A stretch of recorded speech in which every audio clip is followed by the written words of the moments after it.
Hello అండి, ఎలా ఉన్నారు? అందరూ బాగున్నారా? వెల్కమ్ టు అవర్ ఛానల్ అమ్మ ఇంటి వంట.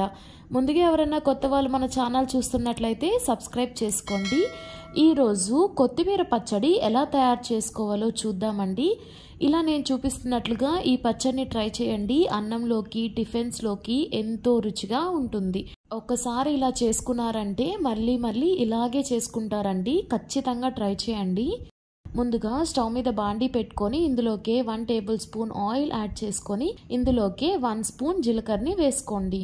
జీలకర్ర వేగిన తర్వాత ఇందులోకి 2 పెద్ద సైజ్ టమాటాలని తరిగి వేసుకోండి.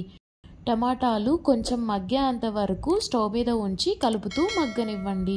ఇలా వీడియోలో చూపిస్తున్నట్లుగా టమాటాలు మగ్గిపోయిన తర్వాత ఇందులోకి కారంకి తగ్గట్టుగా 4-5 మిర్చిని మధ్యలోకి తుంచుకొని వేసుకోండి. అలాగే ఇందులోకి 1 కట్ట దాకా కొత్తిమీరను వేసుకోండి.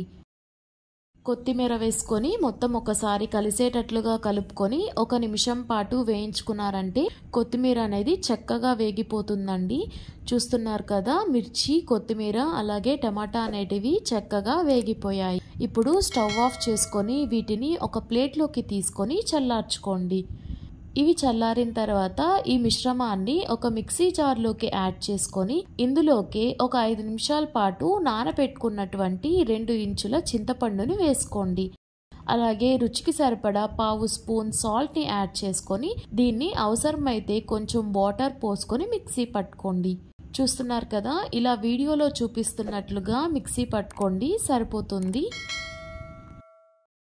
ఈ పచ్చడిలోకి మీకు అవసరమైతే పోపును వేసుకోండి, లేదంటే ఎటువంటి పోపు కూడా వేసుకోని అవసరం లేదండి.